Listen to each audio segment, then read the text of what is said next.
Let's go. Netflix just did the unthinkable.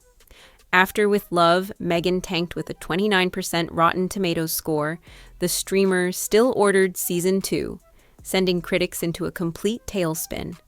That head-scratching renewal lit the fuse on a backlash so fierce that even Meghan's longest-standing Hollywood allies fell silent. But the implosion of her feel-good cooking show was only the appetizer. Think back to launch week. Reviewers called the series insistently pleasant but ultimately sterile, slamming its bubble wrap portrayal of Duchess life. View numbers lagged far below Netflix's other reality debuts. What's the title of her show? Love Meghan. For what? To watch? Who wants to watch Meghan Markle bake a pie? Prompting executives to hold emergency calls as hashtags like Duchess disaster began trending worldwide. Industry gossip says internal emails warned of brand erosion risk for Netflix's prestige lineup if Sussex content kept underperforming. Yet the green light came anyway, fueling whispers that a contractual overpayment locked the company in. But the kitchen calamity was just the starter course. Episode 3's homespun bath salt recipe looked harmless, until Maryland viewer Robin Patrick claimed the mix burned her skin and triggered ulcers. She threatened a $10 million suit against Meghan, Netflix, and their charity foundation Archwell, arguing that ingredients like arnica and Himalayan salt react dangerously with diabetes. Meghan's legal team dismissed the case as a publicity grab, yet tabloids plastered Scaldgate across their front pages, drowning the show's already battered reputation in another wave of bad press. And just when the lawsuits hit boiling point, her lifestyle brand tried to pivot. Remember American Riviera Orchard? In March, it abruptly reemerged as Ever, a name that marketing insiders joked sounded like a breakup text. Dropping the sunny vibe for a sage green minimal logo, the brand drew instant snark because the crest looked almost identical to a Spanish town's coat of arms.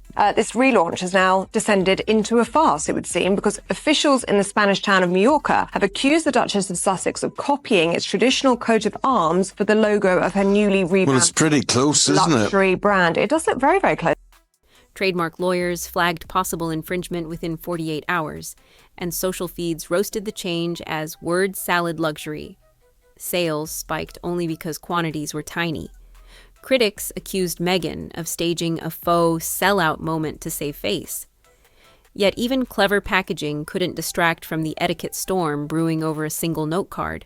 Next came Meghan's highly hyped sit-down on the Jamie Kern Lima show.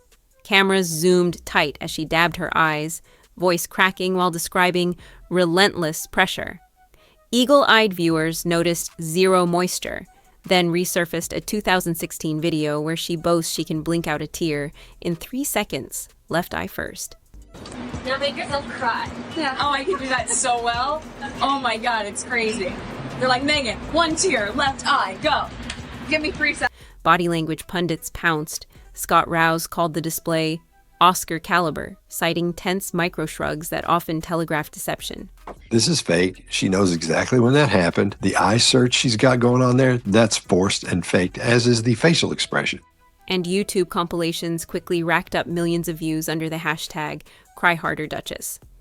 But the clip's real detonation came from what was sitting in the host's gift basket.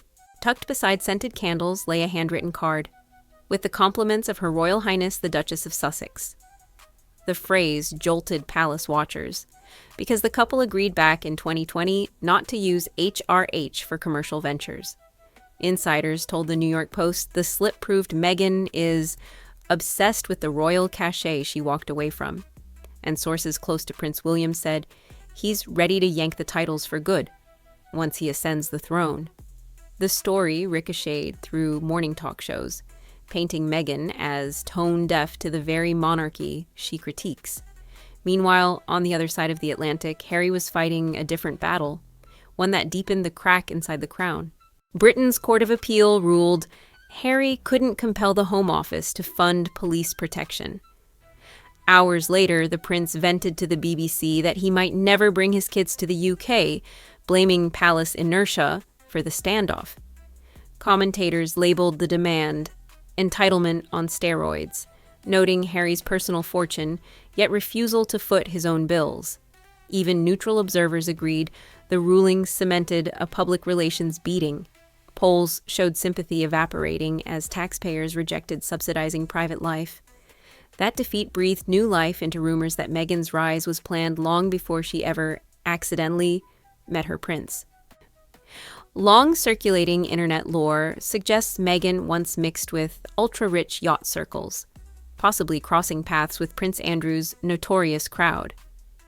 Another thread claims a college friend saw a vision board in her apartment featuring, you guessed it, Harry in uniform. None of it is proven.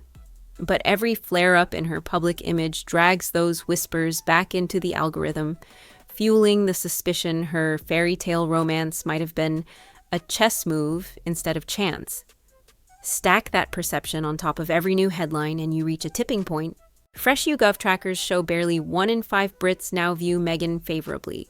Nearly 2/3 want both Sussexes stripped of royal styles entirely. Even fans who once cheered their breakaway narrative now grumble the pair turned grievance into a business model. Critics dub her Duchess of Drama, while Harry's own circle reportedly fears he's sliding into isolation. Season 2 of With Love, Meghan isn't even out yet, and detractors already predict a second-wave flop. One failed Netflix experiment, one looming lawsuit, a branding pivot mocked in real time, a public slip of forbidden titles, a courtroom loss that slammed the door on royal security. Taken alone, each would be survivable PR turbulence. Together, they feel like dominoes crashing toward an irreversible line. So here's the real cliffhanger. Is this storm merely a savage chapter the Sussexes can outlast, or the final act that cements their fall from grace? Tell us below. Are you still rooting for Meghan's comeback? Or has the saga finally jumped the shark?